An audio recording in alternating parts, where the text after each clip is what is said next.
Imagine being dragged from your home in the middle of the night, your children screaming as armed men rip you from their arms. You have no idea what is happening. No trial, no warning, just cold hands gripping your wrists and a voice whispering that your husband has spoken. 3 hours later, you are standing in a stone cell, deep beneath a castle, watching masons build a wall in front of you, brick by brick, sealing you inside forever. You scream, you beg, you pound against the stones with bleeding fists, but they do not stop. The wall rises to your waist, then your chest, then your shoulders. The light dims as the final stones are placed. Total darkness swallows you. This is not a nightmare. This is not fiction. This happened to a 23-year-old woman named Eleanor in the winter of 1379 in northern France, and her only crime was being accused by her husband of speaking too long with another man. She would die in that sealed tomb 42 days later, alone in the darkness, her screams echoing off stone walls that no one would ever break down. And Eleanor was not unique. What I am about to tell you is the documented history of how medieval Europe systematically tortured, mutilated, and destroyed thousands of women for the crime of adultery or even just the suspicion of it. These are not legends. These are court records, church documents, eyewitness accounts written by the very people who carried out these punishments. If you think you know how brutal history was to women, you are not prepared for what medieval justice actually looked like. This is the story that will make you question everything you thought you knew about the past, and I need you to stay with me until the end, because what happened to Eleanor in that cell is just the beginning. Before we go back to Eleanor, dying slowly in the darkness, let me tell you about Marjorie, because her story will show you exactly how this system worked and why no woman was safe, not even if she was completely innocent.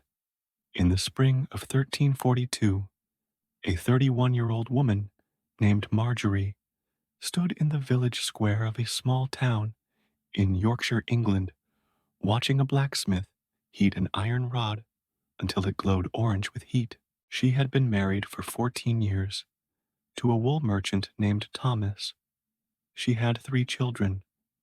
She had lived her entire life in this village, knew everyone, had never caused trouble, had always been a good wife and mother.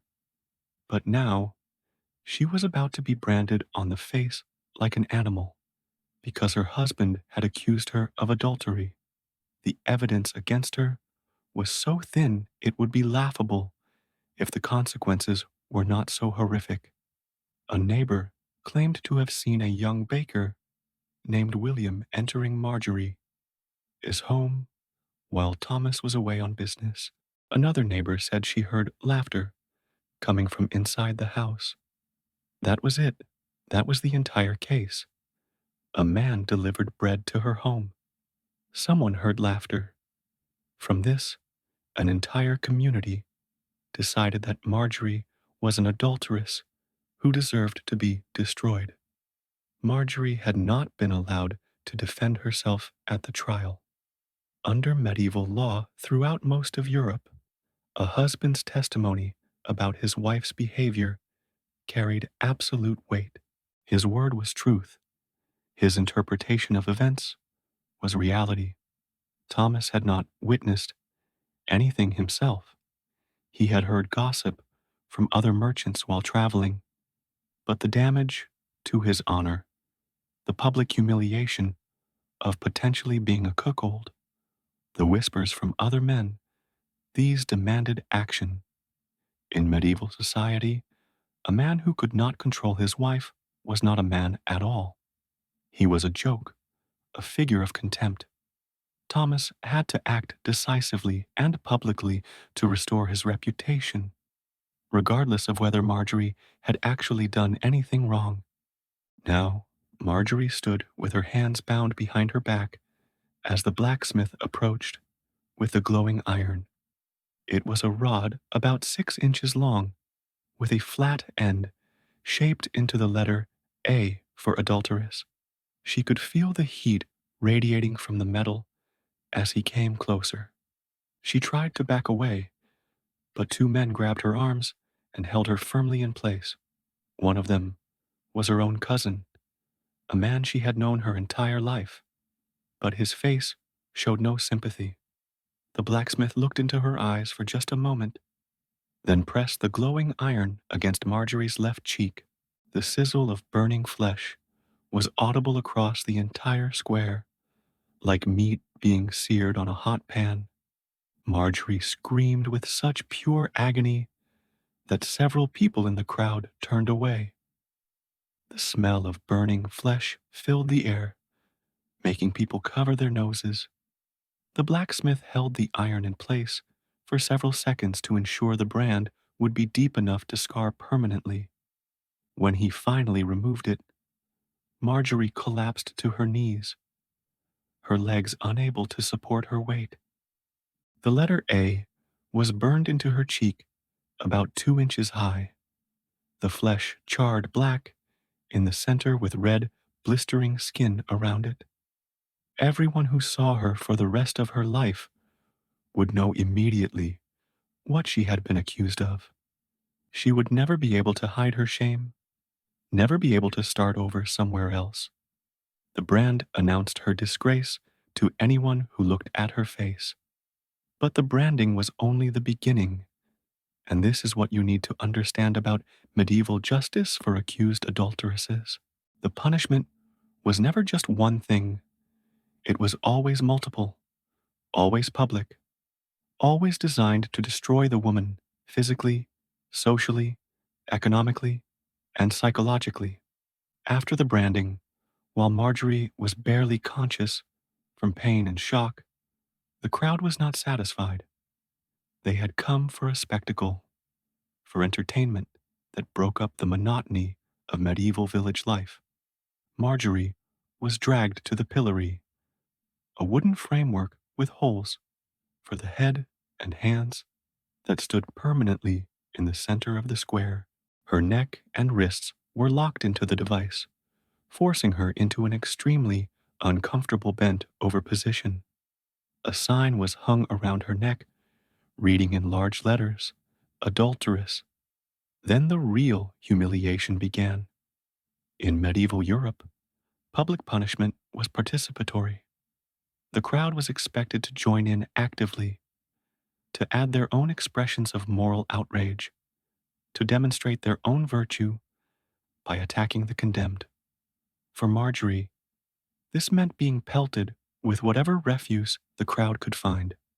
The first projectile was a rotten cabbage thrown by an old woman who lived 3 houses down. It hit Marjorie in the face, splattering across the fresh brand and making her scream again. Then came a barrage, spoiled eggs that had been saved specifically for this purpose, rotten tomatoes, the contents of chamber pots thrown from close range, mud mixed with horse manure, small stones that opened cuts on her head and shoulders. The crowd jeered and shouted insults with each throw. Faithless woman, betrayer, devil's bride, corrupted flesh. Children were specifically encouraged to participate, their parents handing them disgusting items to throw, teaching them through direct participation that this was proper treatment for women who violated their marriage vows. Marjorie stood in the pillory for 3 full hours, covered in filth from head to foot, bleeding from where stones had cut her, her branded cheek severely infected from contamination. By the end, she was barely recognizable as a human being. When she was finally released, she collapsed immediately to the muddy ground, too weak to move. But her punishment still was not finished. The next morning, Marjorie was taken to the river for the ducking. the traditional water punishment for women accused of moral offenses. At the river's edge stood a ducking stool, a chair made of rough wood and iron attached to a long beam that could be used to plunge the occupant repeatedly into the water. Marjorie was strapped into the chair, her arms bound to the armrests, her body secured with rope. The operator pulled a lever, and the chair swung out over the river, then plunged down into the water. The shock of the cold was overwhelming. It was early spring, and the river was fed by snowmelt, making the water brutally cold. Marjorie gasped involuntarily and inhaled water into her lungs. She choked and struggled, unable to breathe, certain she was drowning. Just as her consciousness was beginning to fade, the operator raised her out of the water. She broke the surface, coughing and vomiting, water streaming from her hair and clothes.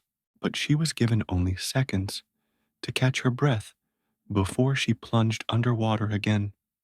The ducking continued for 20 plunges, each one counted aloud by the crowd chanting the numbers in unison like spectators at some grotesque sporting event. Each time she went under, she was held there longer. Each time she came up, she was more desperate, coughing up water, her body shaking violently from cold and terror. By the 10th ducking, Marjorie was no longer struggling. By the 15th, she was no longer making any sound, just gasping weakly. By the 20th, she appeared more dead than alive, her skin blue from cold and lack of oxygen, her breathing shallow and labored. The infection in Marjorie's branded cheek had worsened dramatically from immersion in the contaminated river water. Medieval rivers were open sewers filled with human and animal waste, chemicals from leather workers, blood from butchers, all manner of contamination. The bacteria in the water infected the burn wound severely, causing her flesh to swell, turning dark purple and green with red streaks, spreading across her face that indicated blood poisoning. Marjorie developed a high fever that night and spent the next week delirious and close to death. She survived, but the illness and damage from the punishments changed her fundamentally. Her husband, Thomas, divorced her through the ecclesiastical courts, which was automatically granted given Marjorie's conviction. Under medieval law, when a marriage was dissolved due to the wife's adultery, the husband kept all marital property, including even the dowry that Marjorie's family had provided. Thomas took everything: the house, the furnishings, the money, the goods. Marjorie was left with nothing except the filthy dress she had been wearing during her punishments. She could not work in any respectable trade. No one would hire a woman branded on the face as an adulteress. The brand was specifically designed to make her unemployable, to ensure she could never rebuild a normal life. She could not work as a servant because her presence would corrupt the moral atmosphere. She could not work with other women in textile production because they refused to associate with her. The only work available was the most degrading: collecting refuse from the streets, cleaning latrines, perhaps selling her body, though even in that profession, her brand made her less desirable. The irony was not lost on anyone. She had been branded for allegedly committing adultery. Now the only way she could survive was to actually become what she had been falsely accused of being. After 6 months of being unable to find work, of surviving on scraps, of sleeping in abandoned buildings because no one would rent her a room, Marjorie left the village. She hoped that perhaps in another place, where no one knew her history, she might be able to start over. But the brand on her face made this impossible. In every town and village she entered, people saw the A burned into her cheek and knew immediately what it meant. The meanings of brands were standardized across much of Europe. A for adulteress, T for thief, H for heretic. Marjorie was driven away from town after town, sometimes with threats, sometimes with actual violence. In one village, men threw stones at her until she fled. In another, she was dragged before the local magistrate, who ordered her to leave immediately on pain of being whipped. She survived by begging on the roads, between settlements, sleeping in ditches, eating whatever scraps she could find.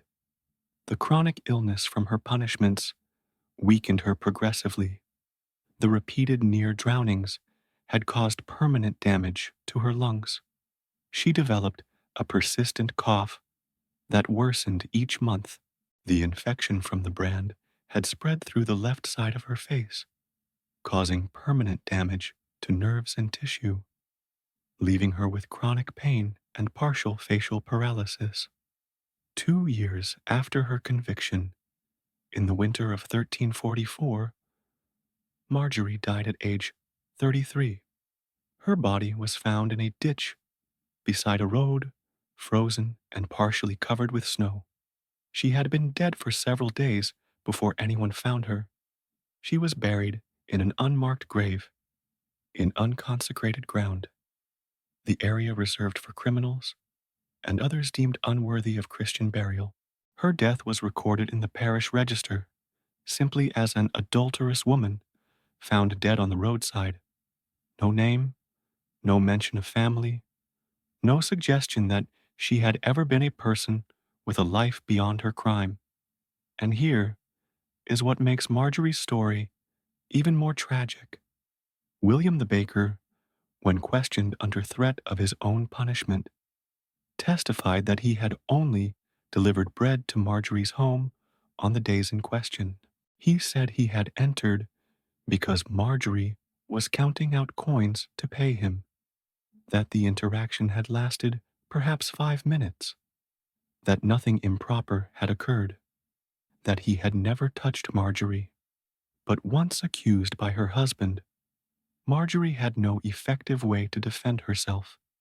Medieval law operated on assumptions that made defense nearly impossible for accused women. The assumption that a husband's honor was too important to be questioned. The assumption that protecting male reputation was more important than establishing truth. The assumption that it was better to punish a possibly innocent woman than to allow a guilty one to escape, or to embarrass a husband by suggesting his accusation might be false. The system was designed to make defense impossible once an accusation was made. In most medieval courts, women could not testify on their own behalf in cases involving their own supposed moral failings.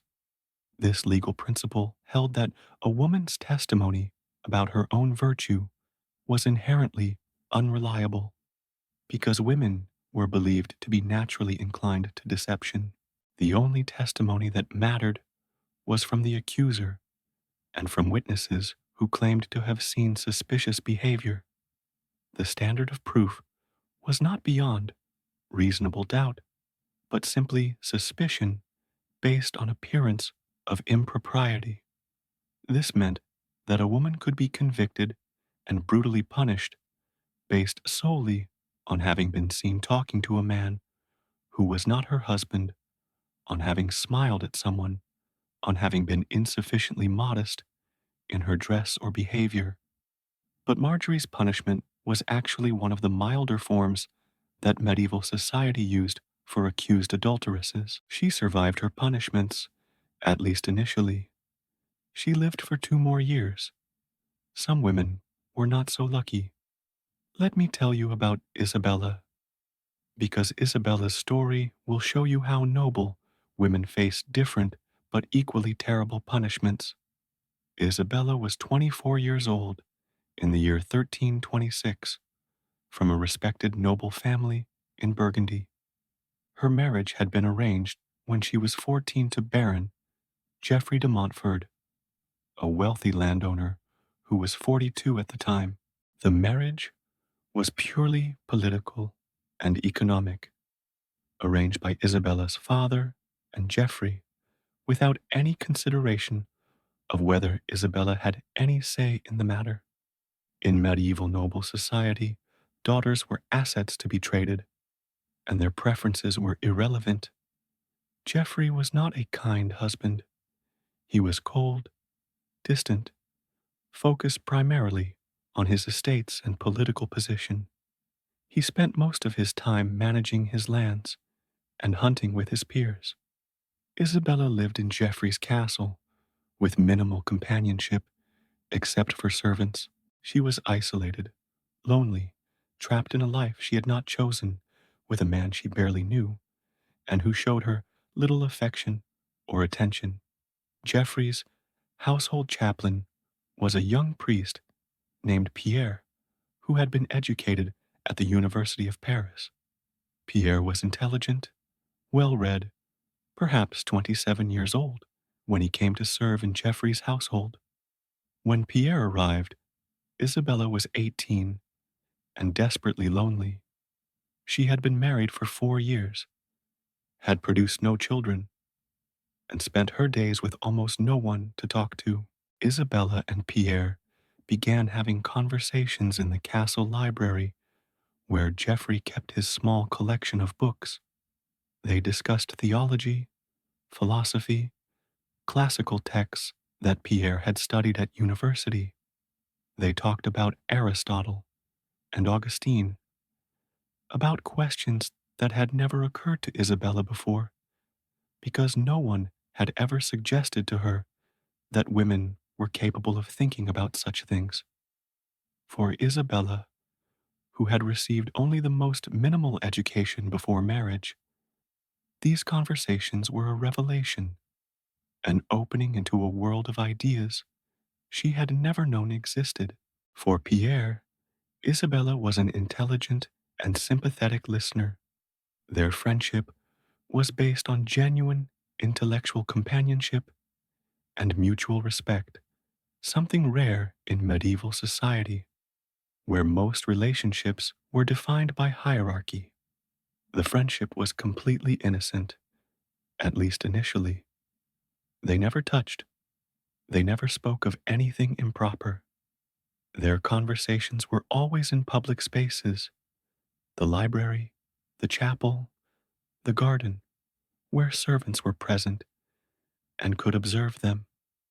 But the friendship looked suspicious to others in the household who observed them spending hours together, talking with obvious enthusiasm, Isabella laughing at Pierre's observations in a way she never laughed with Geoffrey. A servant, perhaps hoping to gain favor with Geoffrey, or perhaps genuinely believing something improper was occurring, reported to Geoffrey that his wife spent inappropriate amounts of time alone with the chaplain. The word alone was technically false. Servants were present.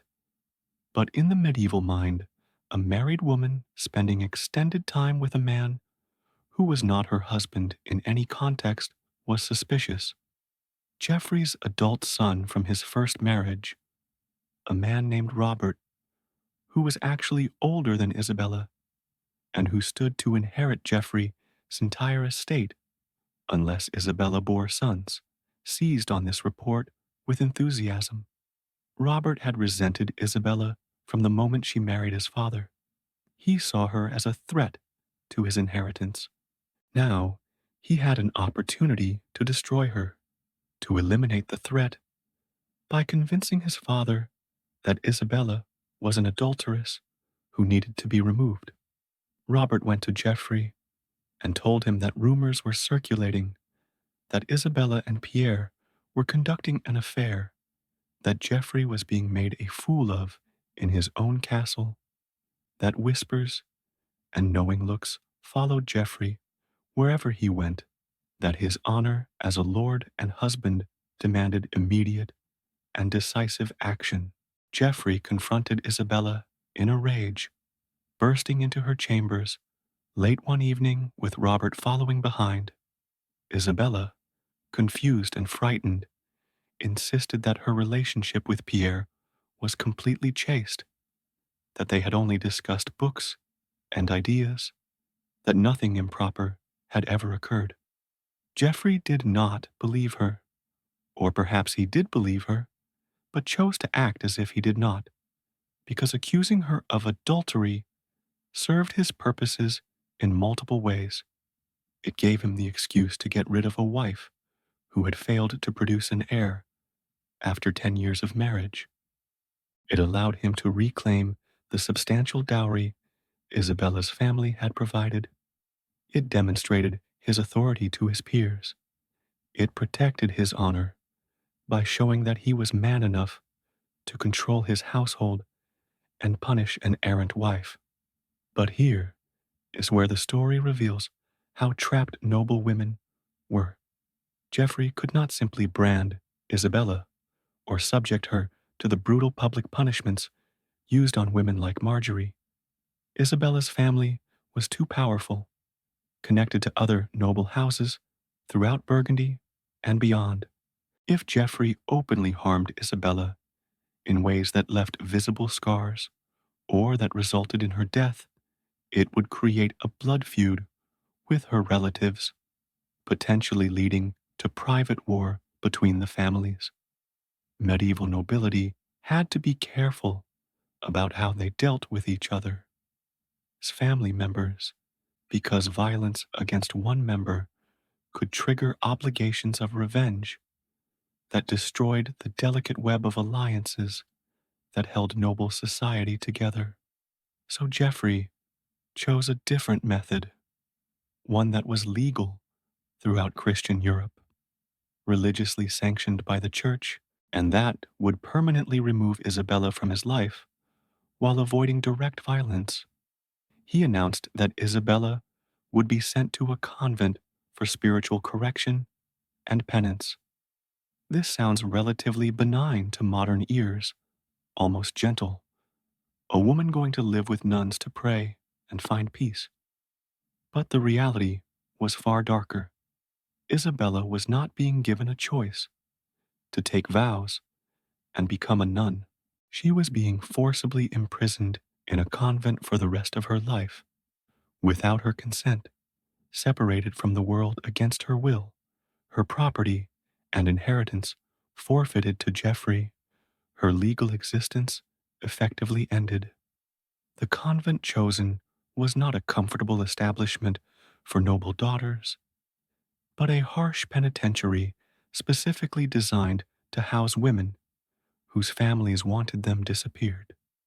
The convent was in a remote area of the Alps, accessible only by difficult mountain paths, isolated from other settlements, a place where women could be locked away and forgotten.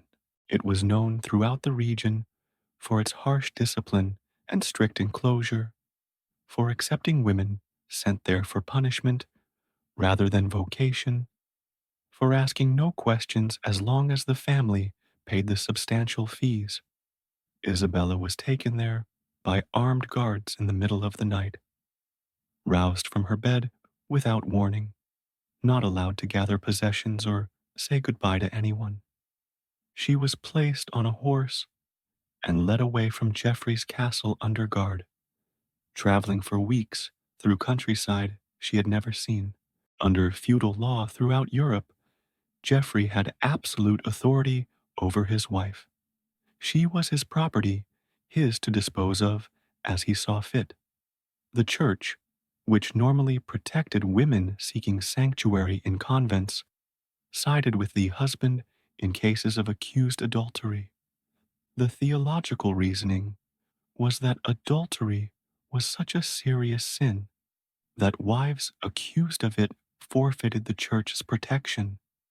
When Isabella arrived at the convent after the long journey, she was immediately processed according to the institution's procedures for unwilling penitents. She was stripped of her noble clothing and dressed in a coarse woolen habit that scratched her skin. Her long hair which noble women traditionally wore in elaborate styles as a mark of status and femininity, was shaved completely bald as a sign of penance and humiliation. The shaving was not done gently. A rough-handed nun used dull shears to hack away most of the hair, then scraped Isabella's scalp with a blade, nicking the skin so that blood ran down her neck. Isabella wept during the shaving, not from physical pain, but from the violation, from having her identity as a noble woman literally cut away. She was told by the abbess that she would spend the rest of her life here in prayer and fasting, atoning for her sin of adultery, even though Isabella continued to insist she had done nothing wrong. The abbess told Isabella coldly, "Your protests of innocence mean nothing here. Your husband has declared you an adulteress. He is your Lord and Master, given authority over you by God and by law. His word is truth. You will confess your sin. You will do the penance prescribed for you, and you will spend your remaining days in prayer begging God's forgiveness." The conditions of Isabella's confinement revealed that this was not about spiritual redemption. This was about destroying her, about burying her alive, where she could never trouble Geoffrey again. Isabella was locked in a cell barely 6 feet wide and 8 feet long, with stone walls and a stone floor and a single small window set high in the wall that let in minimal light and no warmth. The window was barely a foot square, covered with iron bars, positioned too high for Isabella to look out. The cell contained a wooden plank for a bed with no mattress or blankets, just hardwood. A bucket in the corner served as a latrine. That was all. No chair, no table, no possessions. She was given one meal a day delivered through a slot in the door, consisting of a piece of bread, sometimes thin soup if she was lucky, and a cup of water. This was barely enough to sustain life, intentionally insufficient to keep her in a state of weakness and chronic hunger.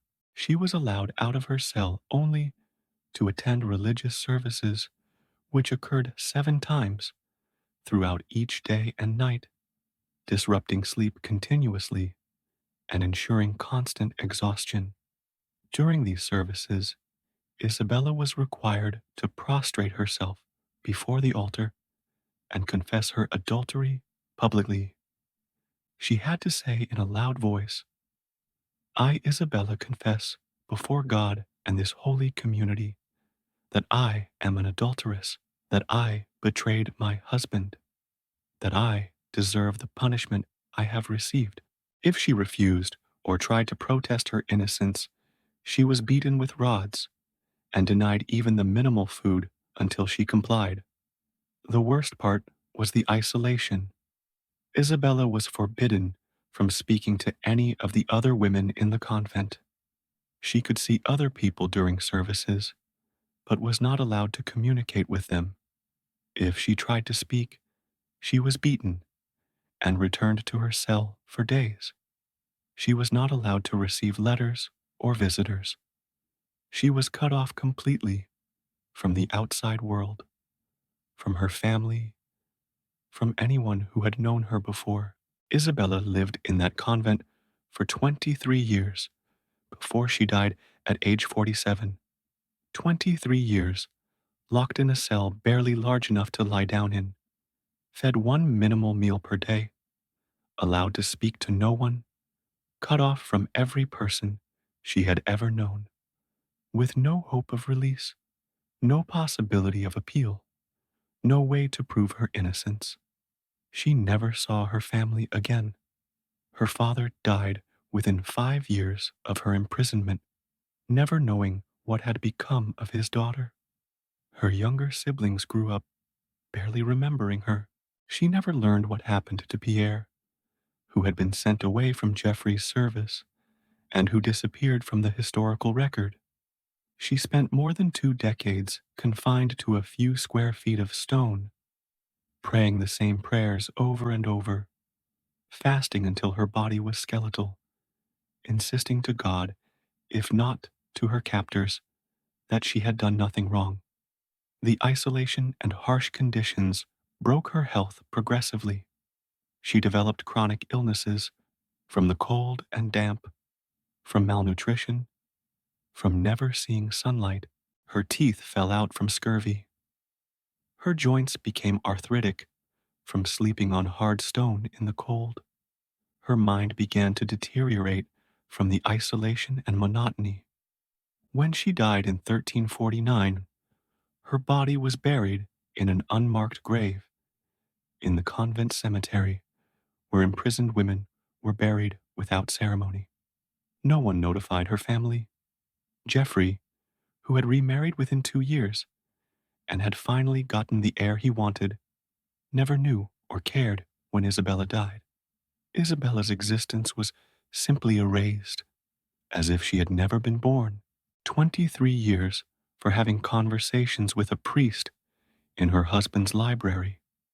23 years for laughing at someone else's observations.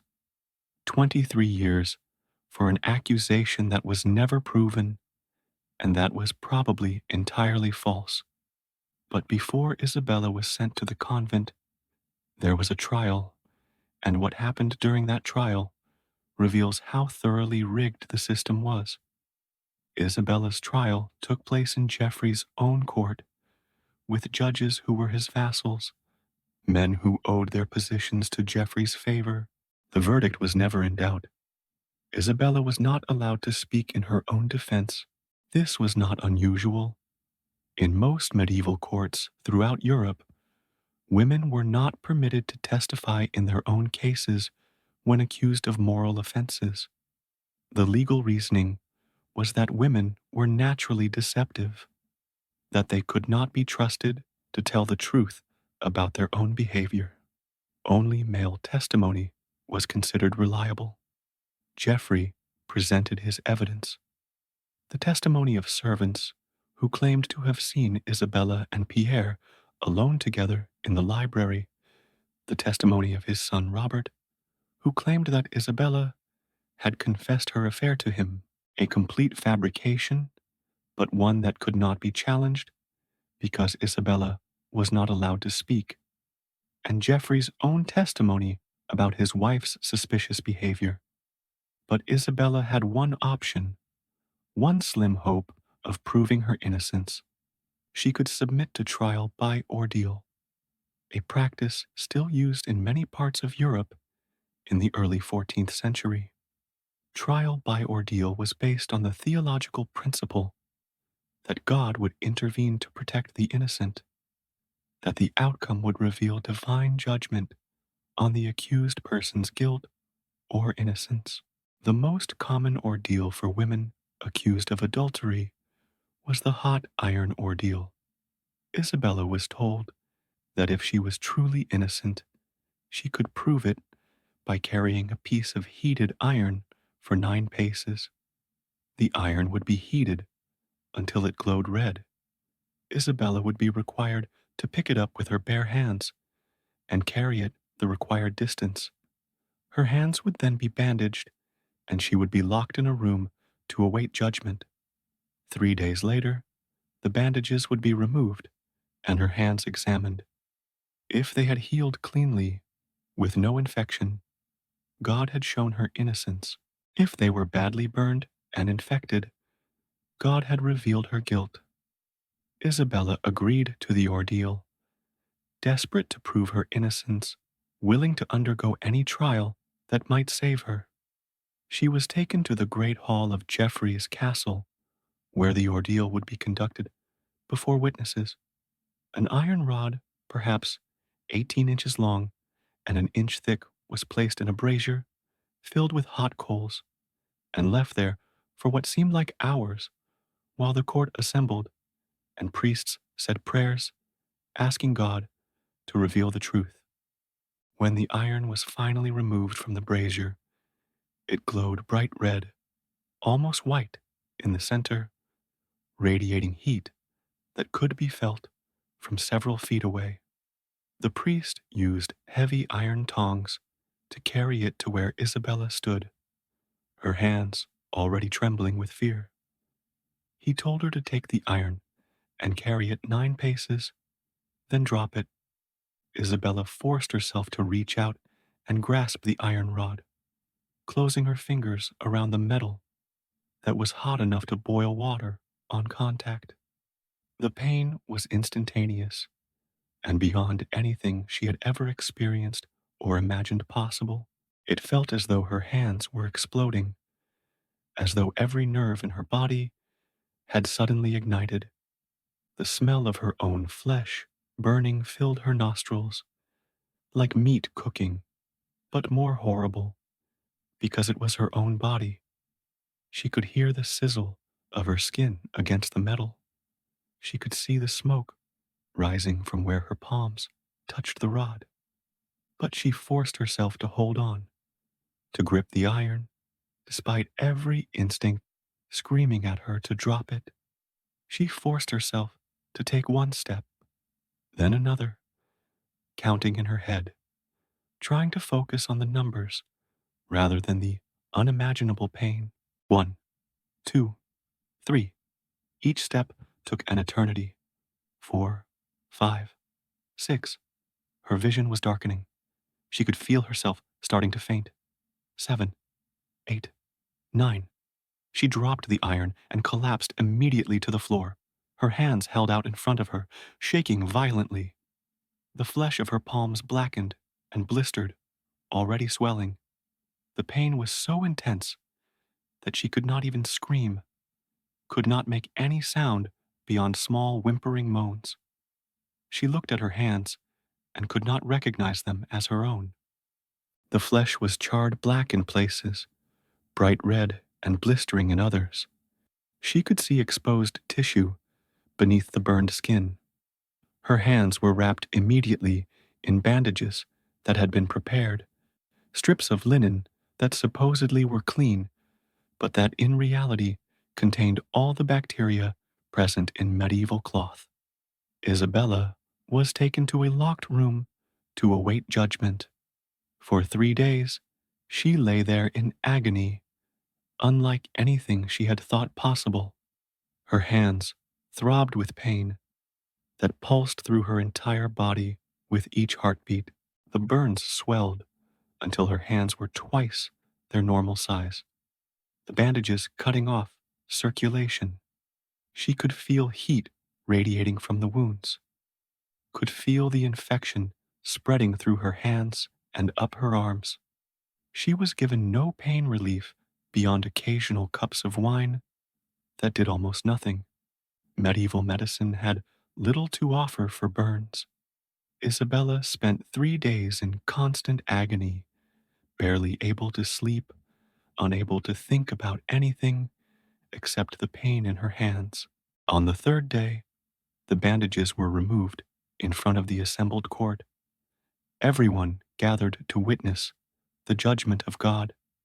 The bandages were unwrapped slowly, each layer sticking to the burned flesh and having to be pulled away, causing Isabella to scream with renewed pain. When the final layer was removed, her hands were revealed. Isabella's hands were a mass of burned infected flesh. The skin was blackened and blistered, weeping fluid. The burns showed clear signs of severe infection, red streaks extending up her arms, the flesh swollen and discolored, a foul smell coming from the wounds. Under the rules of trial by ordeal, as they had been practiced for centuries throughout Christian Europe, this meant God had revealed her guilt. An innocent person's hands would have healed cleanly, would have shown signs of miraculous recovery. The severity of Isabella's burns and the obvious infection proved that she was guilty, that God had refused to protect her because she was an adulteress. Of course, the ordeal was impossible to pass under any circumstances, and this is what makes it so insidious. Holding a red-hot iron for 9 paces would cause severe burns to anyone regardless of guilt or innocence. The human body does not have any mechanism to protect against such extreme heat. The flesh will burn. Given medieval medical knowledge, which had no understanding of bacteria or antiseptic technique, infection was virtually inevitable.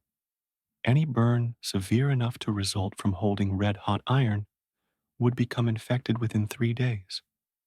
But the ordeal provided religious and legal cover for what was really a predetermined outcome. Geoffrey wanted his wife gone. The trial by ordeal gave him a way to make that happen with the appearance of divine sanction, with God Himself appearing to confirm that Isabella was guilty. How could her family object when God Himself had revealed her guilt? How could anyone question Geoffrey's decision when the Almighty had made His judgment clear? Isabella was sent to the convent immediately after the ordeal, before her hands had any chance to heal, while they were still infected and causing her excruciating pain. She made the long journey to the mountains, with her hands wrapped in dirty bandages, receiving no medical care, the infection spreading. She spent the first months in the convent in constant agony as the burns slowly healed over weeks, leaving her hands scarred and partially crippled for the rest of her life. Her fingers healed in curled positions, stiff and difficult to straighten, so she could barely use her hands for simple tasks. The scars were thick and ropey, pulling at the skin. For the rest of her 23 years in that cell, her hands ached constantly, especially in cold weather, a permanent reminder of the injustice that had been done to her. Now let me tell you about Alice, because Alice's story reveals how women of the lower classes face punishments that were, if anything, more brutal and more public than what noble women endured. In 1368, a woman named Alice lived in a small village in southern Germany, where local customs regarding punishment for adultery were particularly brutal.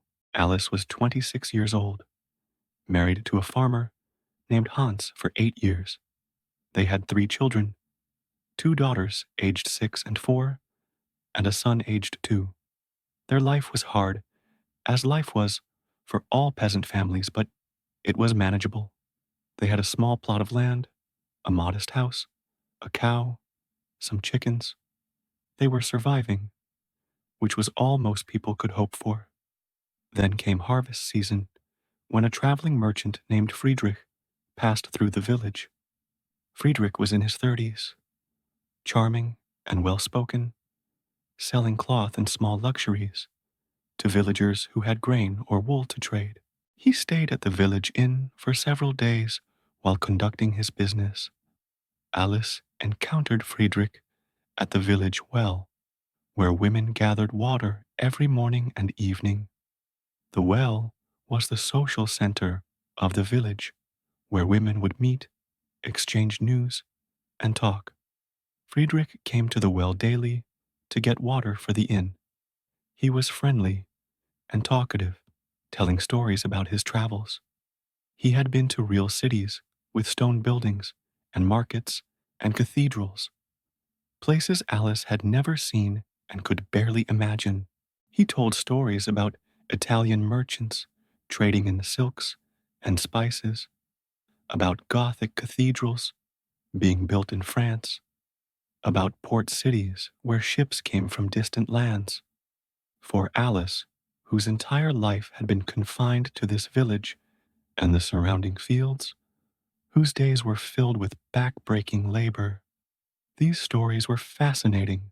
They spoke briefly, several times over the days Friedrich remained in the village.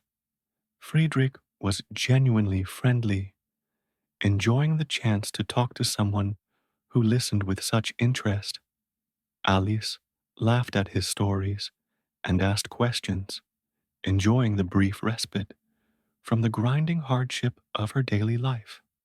Their conversations were completely innocent, taking place at the village well in full view of anyone passing by, lasting perhaps 5 or 10 minutes at most. Other women were always present. Friedrich and Alice never touched, never spoke of anything personal or inappropriate, but they were observed by other villagers, and in the close, suspicious world of a medieval village, observations led to interpretations, interpretations led to gossip, and gossip led to accusations. Women watching noted that Alice seemed to enjoy talking to the merchant too much, that she smiled too much when speaking with him, that she laughed at his stories, that she asked questions in a way that suggested she was interested in him as more than just a source of news, that she lingered at the well longer than necessary when Friedrich was there. In the closed world of a medieval village, where everyone watched everyone else constantly, where social control depended on neighbors policing each other's behavior, where female virtue was monitored more carefully than any other aspect of life, these observations were enough to create a scandal. Women began to whisper that Alice was behaving inappropriately, that she was showing too much interest in a man who was not her husband, that perhaps there was more going on than innocent conversation. The assumption was that where there was smoke, there must be fire, that a woman who smiled too much must be guilty of more than smiling. When Friedrich left the village, after completing his business, Alice thought nothing more of it. The brief break in her routine was over. She would return to her normal life. But the rumors that had started did not stop. They continued to grow, fed by gossip and suspicion and the tendency of isolated communities to turn any deviation from normal into a scandal. Hans heard the rumors within days. Other men in the village told Hans that his wife had been seen behaving inappropriately with the traveling merchant, that she had smiled too much, talked too much, shown too much interest, that people were talking, that Hans's reputation was being damaged, that he needed to do something to restore his honor and control his household. Hans was humiliated. His honor as a man in medieval village society depended entirely on his ability to control his wife, to ensure that she behaved with absolute propriety. The rumors suggested that he was a weak husband who could not manage his own wife. He was becoming a figure of mockery. He had to act decisively and publicly. Hans went to the village council, an assembly of male landowners who met regularly to settle disputes and enforce community standards. Hans formally accused Alice of adultery with the traveling merchant. He demanded that she be punished according to traditional law to restore his honor and to warn other women about the consequences of improper behavior. Alice was not present when these charges were brought. She was not informed that an accusation had been made until men came to her house the next day to drag her before the council. She was given no time to prepare, no opportunity to gather evidence. She was simply taken from her home, her children crying and confused as their mother was hauled away. At the council meeting, Alice tried to defend herself. She insisted that she had only spoken briefly with Friedrich at the village well, that the conversations had been public and innocent, that nothing improper had occurred. She pointed out that she had never been alone with Friedrich, that other women had always been present, that she had only listened to his stories and asked a few questions. She begged the council to speak to the other women who could confirm that nothing improper had happened. But the council was not interested in her defense. In their view, the evidence was overwhelming. Multiple witnesses had seen her talking to Friedrich on multiple occasions. Multiple witnesses testified that she had smiled and laughed with him, that she had shown obvious enjoyment of his company, that her behavior had been inappropriately friendly. This was sufficient for conviction. The standard was not proof of actual adultery, but simply behavior that could be interpreted as showing interest in another man because such interest itself was considered a form of betrayal. The council declared Alice guilty based on her suspicious behavior, even though there was no evidence of any physical impropriety, no claim that anyone had seen her alone with Friedrich, or touching him, or speaking inappropriately, no witnesses to anything more than public conversations at a village well. In medieval village justice, the appearance of impropriety was as damnable as actual impropriety, and a woman's friendly behavior toward a man who was not her husband was proof enough of adultery. The council ordered that Alice be subjected to traditional German punishment for adulteresses. She would be stripped naked, her head shaved completely, and paraded through the village while being whipped. Then she would be mutilated, her left ear cut off, and her forehead branded to mark her permanently, so everyone who saw her would know what she had done. This combination of public humiliation, physical pain, and permanent marking was designed to destroy Alice completely, while providing a spectacular warning to every other woman in the village. On the appointed day, carefully chosen to be a market day, when the village would be crowded with people from surrounding areas, village men came to Alice's home early in the morning. They dragged her from her house, despite her screams and protests. Her 3 young children watched, crying hysterically, as their mother was taken away. The oldest daughter, only 6 years old, tried to hold onto her mother's skirt, but one of the men roughly pushed the child away, sending her sprawling in the dirt. Alice was dragged to the village square, where a large crowd had already gathered. The entire village had turned out for this spectacle, and people from neighboring villages had come as well. Public punishment was entertainment in medieval society, a break from the tedium of daily life, a chance to see justice performed and to feel morally superior by participating in the condemnation of a sinner. Alice was forced to stand in the center of the square while the village headman read the charges against her in a loud voice. She was accused of adultery based on her inappropriate behavior at the village well, based on multiple witnesses who testified to her excessive friendliness. Alice tried to protest, tried to explain that she had only spoken briefly with the merchant, that nothing improper had occurred. But her protests were shouted down by the crowd, which jeered and called her liar, and then the humiliation began. Alice was surrounded by several women who had been designated to strip her. These were not strangers, but women Alice had known for years, neighbors and acquaintances. They grabbed her clothing and began tearing it away roughly. Alice tried to resist, to hold on to her dress, to preserve some modesty, but she was overpowered. Within minutes, she stood naked in the center of the square, exposed to the gaze of hundreds of people. The exposure was devastating, violating every norm of modesty that had been drilled into her since childhood. Medieval peasant women were taught that their bodies must always be covered, that exposure was shameful, that only a husband should see a wife's naked body.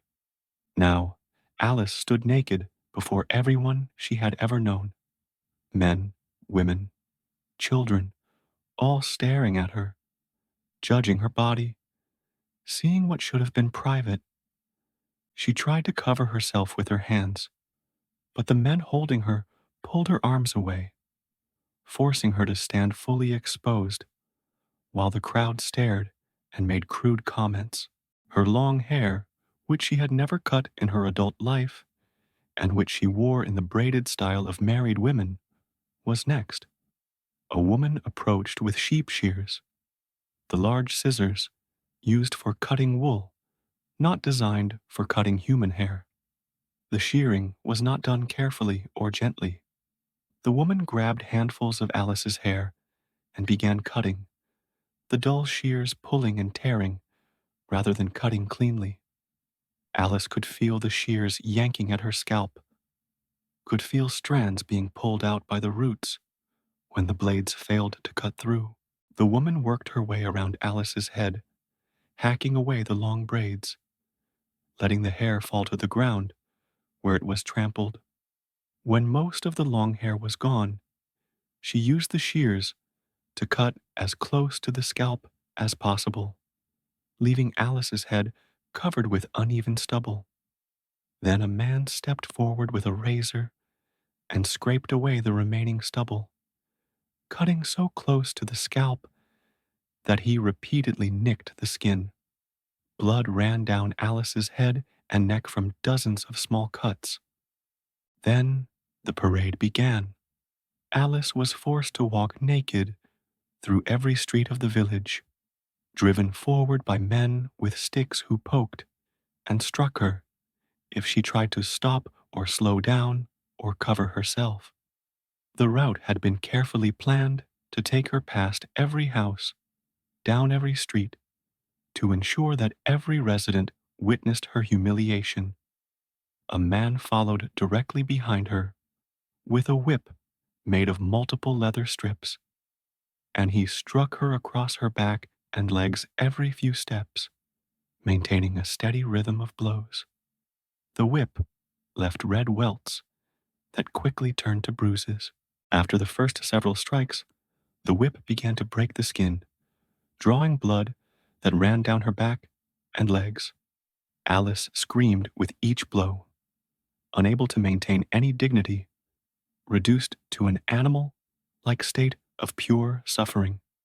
The man wielding the whip showed no mercy, striking her again and again as she stumbled forward through the village streets.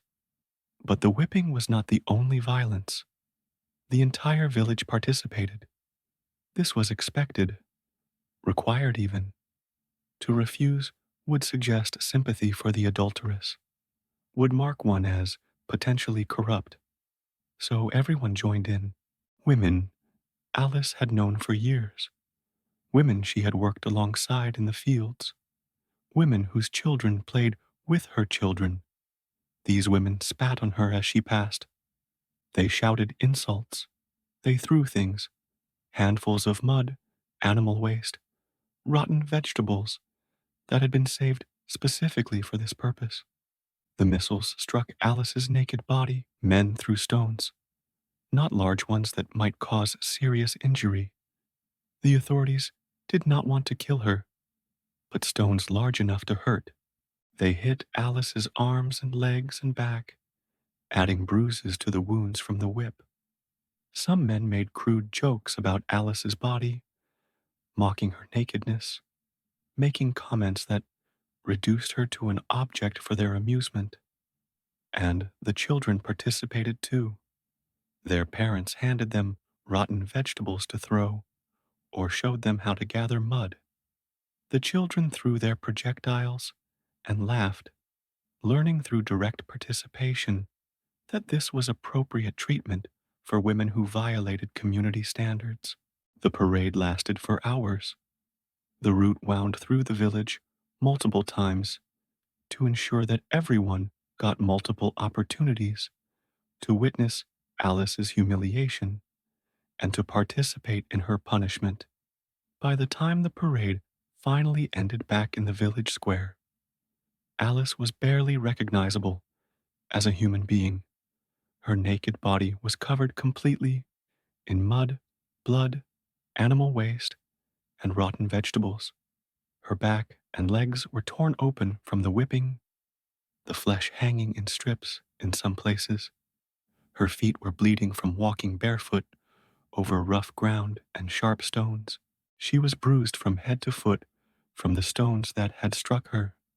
She collapsed in the square, unable to walk any further, her body simply giving up. She lay in the dirt while the crowd continued to mock her, lying in her own blood and the filth that covered her, too exhausted and too broken to move or to care any more what happened to her. But the punishment was not finished. The village blacksmith was summoned, bringing his tools to the square. He had been instructed to carry out the mutilation in front of the assembled crowd. First, he would cut off Alice's left ear.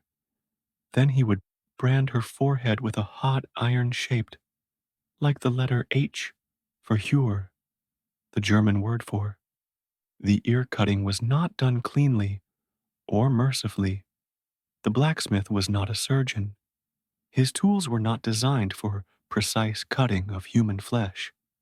He had a knife that he normally used for cutting leather and rope, reasonably sharp but not designed for medical procedures.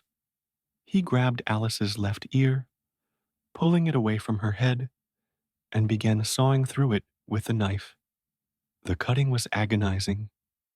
The knife blade had to work through skin and cartilage, and the complex structure of the ear, and the blacksmith had to saw back and forth because the cartilage was tougher than he expected.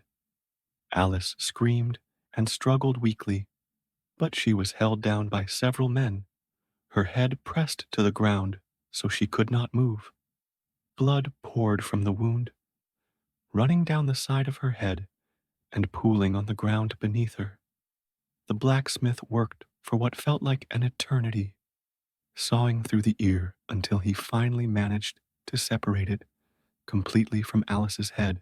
He dropped the severed ear onto the ground, where it was immediately trampled by the crowd pressing forward to see better. The wound left behind bled profusely, the side of Alice's head covered in blood.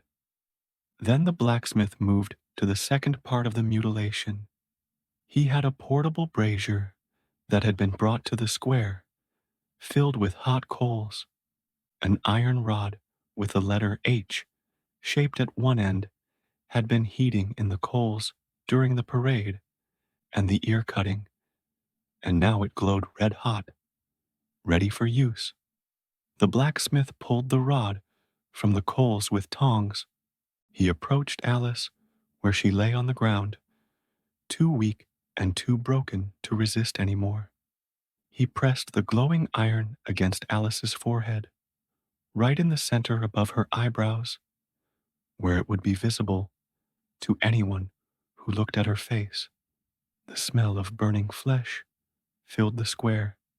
Alice's screams intensified to a pitch that seemed impossible for a human throat to produce, a sound of such pure agony that it made even some spectators turn away or cover their ears. The blacksmith held the iron in place for several seconds, ensuring the brand would be deep and permanent, then removed it. Alice's forehead now bore a clear H, burned into the skin, the flesh charred and blistered, blood and fluid oozing from the wound. She lost consciousness finally, her body and mind unable to take any more. Shutting down to escape the unbearable reality, water was thrown on her face to revive her. She came to slowly, disoriented, in more pain than she had known was possible. The crowd began to disperse now that the spectacle was over. People heading home or to the market, discussing what they had witnessed, most agreeing that it had been a good lesson for the village's women. Alice was left lying in the square. No one helped her or offered any care. Eventually, hours later, she managed to crawl to the edge of the village and collapse in a ditch, too injured to move further. She lay there through the night, cold and in agony, drifting in and out of consciousness. When she finally made her way back to her house the next day, moving slowly, barely able to walk, she found that Hans had already gone. He had taken their 3 children, her daughters, and her son, and had left for his brother's farm in another region. He had petitioned the local church court for an annulment of their marriage on grounds of adultery, and the annulment had been granted immediately based on Alice's conviction. The house had been stripped of everything valuable. Hans had taken his children to start a new life, away from the shame of having an adulterous wife, and he wanted no further connection to Alice. Alice was left completely alone. She had lost her husband, her children, her home, everything she had ever had. She was mutilated, unable to work, marked permanently as an adulteress. The brand on her forehead and her missing ear identified her immediately wherever she went, announcing to everyone what she had been convicted of, ensuring that she would never be able to escape or rebuild any kind of normal life. She tried to survive in the village for a few days, but people drove her away, refusing to give her food or shelter, telling her that her presence contaminated their community. She tried to find work in neighboring villages, walking from place to place despite her injuries. But everywhere she went, people saw her mutilations and understood what they meant. She survived for several months by begging on the roads, between settlements, sleeping in barns when she could find them, or under hedges when she could not, eating whatever scraps she could find or steal. But the injuries from her punishment never healed properly. The wound where her ear had been cut away became infected, the infection spreading into her skull, causing terrible headaches and fever. The brand on her forehead became badly infected from contamination and lack of treatment, the flesh around it swelling and turning green. In the winter, weakened by chronic infection and malnutrition, suffering from injuries that had never received any medical care, Alice developed a severe fever. She was found dead in a ditch beside a road between 2 small villages several days later by travelers who reported the body to the nearest town. The local authorities sent men to collect the corpse. She was buried in an unmarked grave, in unconsecrated ground at the edge of the cemetery, the area reserved for criminals, beggars, and others deemed unworthy of Christian burial. Her death was recorded in the parish register simply as an adulterous woman found dead on the road. No name, no age, no mention of family or children, no suggestion that she had ever been a person with a life beyond her conviction. Alice was 27 years old when she died. She left behind 3 children who grew up without their mother, told only that their mother had been a bad woman who had sinned and been punished, and who was not to be mentioned. The youngest, her son, was only 2 when she was taken away and had no memories of her at all. The older daughters remembered their mother, but were taught to be ashamed of her, to never speak of her, to consider her an example of what happened to bad women. And here is what makes Alice's story absolutely devastating. The merchant Friedrich, when later questioned by traveling church officials who were conducting a routine inspection of local justice practices, testified under oath that he had never had any improper interaction with Alice beyond brief public conversations at the village well. He said that she had been completely proper in her behavior, that she had simply listened to his stories and asked a few questions, that nothing remotely resembling adultery or even flirtation had occurred.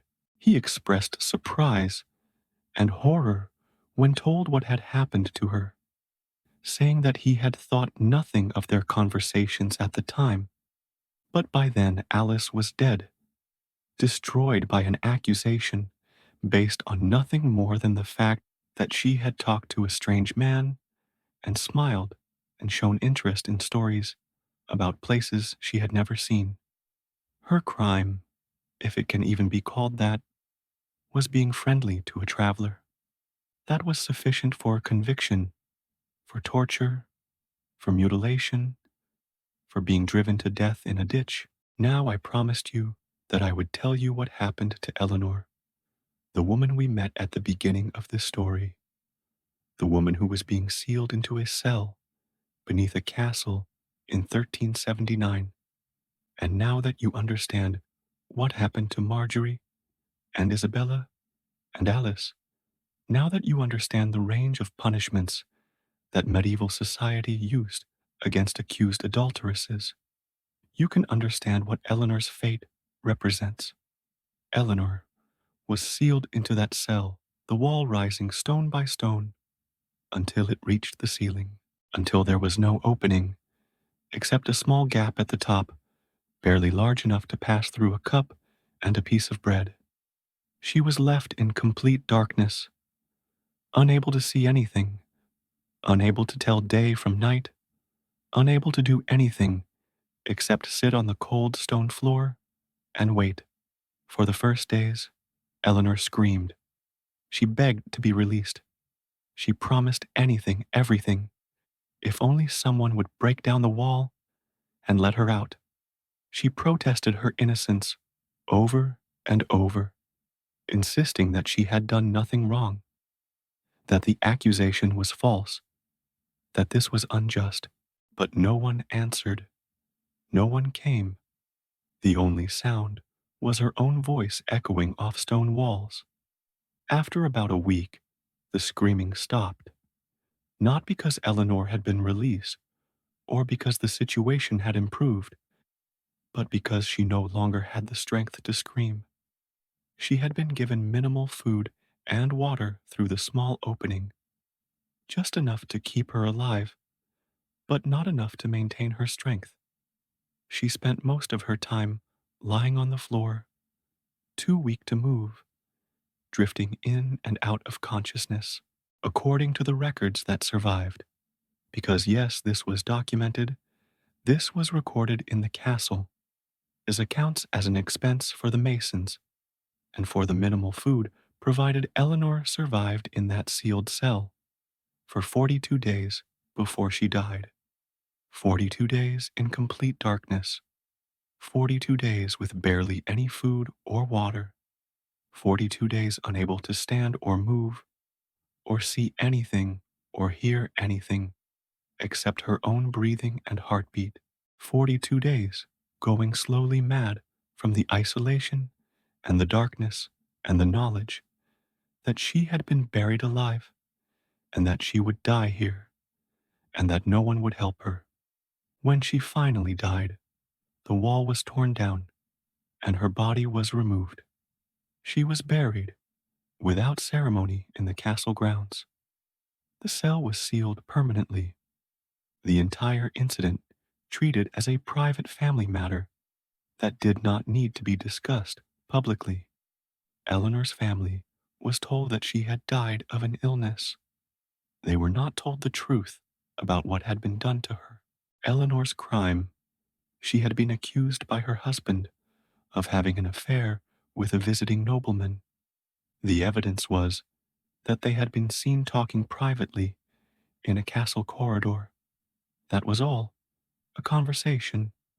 But her husband, wanting to be rid of a wife he had grown tired of, used the accusation to dispose of her permanently in a way that avoided scandal and that ensured she could never return to trouble him or to tell anyone what had been done to her. This is what medieval Europe did to women accused of adultery. This is what happened when societies organized themselves around absolute male authority, when women were considered property, when honor was valued more than truth or justice, or human life. Marjorie, branded and ducked until she died in a ditch. Isabella, locked in a convent cell for 23 years. Alice, mutilated and driven to death on the roads. Eleanor, sealed alive into a stone tomb beneath a castle. And thousands upon thousands of other women whose names we do not know, whose stories were not recorded, who suffered and died under a system designed to destroy them.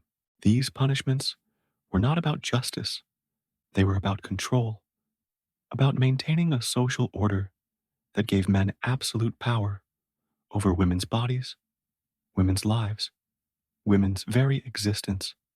The accusations did not have to be proven. The evidence did not have to be real. A husband's word was law. A neighbor's gossip was sufficient. A woman's smile, a woman's conversation, a woman's laughter, these could be enough to condemn her to torture, mutilation, and death. The system was designed to ensure that women lived in constant terror, that they policed their own behavior obsessively, that they understood that any deviation from perfect submission and modesty could result in destruction. The punishments were public spectacles specifically designed to terrorize every woman who witnessed them, to teach them what would happen if they stepped out of line, if they showed too much personality, too much independence, too much interest in anything beyond their narrow domestic sphere. And perhaps most horrifying of all, these punishments were normal. They were not exceptional cases of cruelty. They were standard practice, written into law codes, sanctioned by the church, carried out routinely throughout Christian Europe for centuries. The people who performed these punishments, the blacksmiths who branded women's faces, the operators who ducked women until they nearly drowned the masons, who sealed women into cells, the villagers who threw stones and filth at naked women, being paraded through streets. These were not monsters. They were ordinary people, neighbors and relatives and community members, who believed they were enforcing justice, maintaining social order, doing God's work. They went home after these spectacles and ate dinner with their families and slept peacefully, believing they had done the right thing. The women who participated, who spat on the condemned women and threw refuse at them and shaved their heads, they were not acting out of personal cruelty, but out of their own terror, out of the need to demonstrate that they were good women who supported the system, who would never behave as the condemned woman had behaved, who deserved to be spared from similar treatment. The system turned women against each other, made them enforcers of their own oppression, because refusing to participate would mark them as suspicious, as potentially corrupt themselves. The medieval buildings still stand throughout Europe. Tourists visit them every day, admiring the architecture, taking photographs, imagining romantic stories about knights and ladies. But in those squares, women were branded and mutilated while crowds cheered. In those convents, women were imprisoned for decades in tiny cells, their existence erased. In those castles, women were sealed into tombs and left to die in darkness. In those rivers, women were ducked repeatedly until they nearly drowned, or actually did drown. The stones remember, even if we have forgotten. The walls witnessed horrors that we can barely imagine. When you walk through a medieval village square in Europe today, you are walking where women stood naked and shaved and covered in filth, while entire communities mocked them. When you visit a medieval castle, you are walking above cells where women were buried alive. When you admire a medieval convent, you are looking at a building that was used to imprison women against their will for the rest of their lives. The history is written in those stones, in the court records that survived, in the church documents that recorded these punishments as routine matters, in the few chronicles that mention them in passing as unremarkable events. We need to remember Marjorie, who was branded and ducked and driven to die in a ditch at age 33 for having a conversation with a baker. We need to remember Isabella, who spent 23 years locked in a convent cell for discussing philosophy with a priest, whose hands were crippled from holding red hot iron in a trial by ordeal that was designed to be impossible to pass, who died at 47 after more than 2 decades of isolation and suffering. We need to remember Alice, who was stripped naked and paraded through her village while being whipped, who had her ear cut off and her forehead branded, who was separated from her 3 young children and driven to die in a ditch at age 27 for smiling at a traveling merchant and listening to his stories. We need to remember Eleanor, who was sealed alive into a stone cell beneath a castle and left to die in complete darkness over 42 days for the crime of having a conversation in a corridor, whose existence was erased, whose family was lied to about how she died. We need to remember the thousands upon thousands of other women whose names we do not know, whose stories were never recorded, who suffered and died under this system. They were people. They existed. They suffered unimaginably. They deserve to be remembered. This history matters because it shows us how gender-based violence can be systematically woven into the fabric of law and custom, how entire societies can normalize and even celebrate the torture and destruction of women, how accusations can become weapons more deadly than swords, how terror can be used to maintain social control. This is not ancient history that has no relevance to our world. The impulse to control women's bodies and women's sexuality through violence and through law still exists. The belief that women's honor is tied to their sexual behavior, that women must be pure and submissive and obedient or they deserve punishment. These ideas still circulate in various forms in cultures around the world.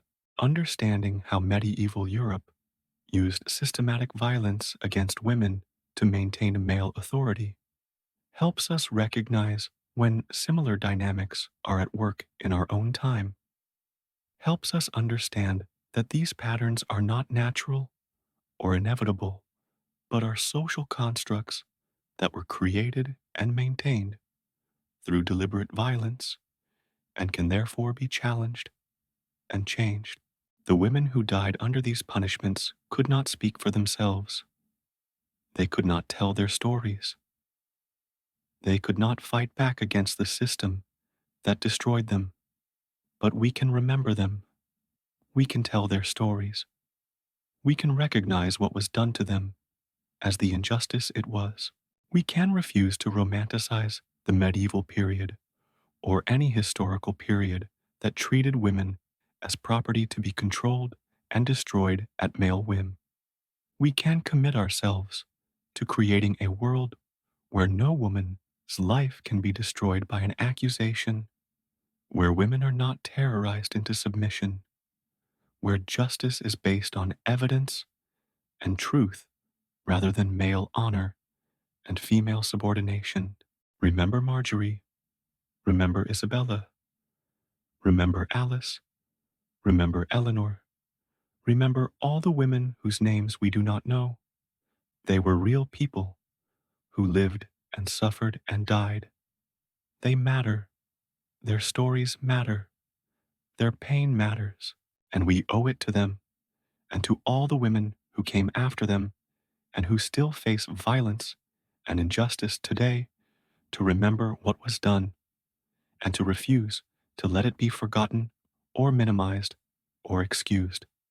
This is the history that the stones remember, the history that we must not forget. This is what medieval Europe did to women accused of adultery, and we must never stop telling these stories, because the moment we forget is the moment we risk allowing similar injustices to happen again. The past is not dead. It is not even past. The echoes of medieval violence against women still resonate in our world today. The only way to break those echoes is to face the history honestly, to remember the victims, to understand the systems that destroyed them, and to commit ourselves to building a different world. Remember them, tell their stories, never forget.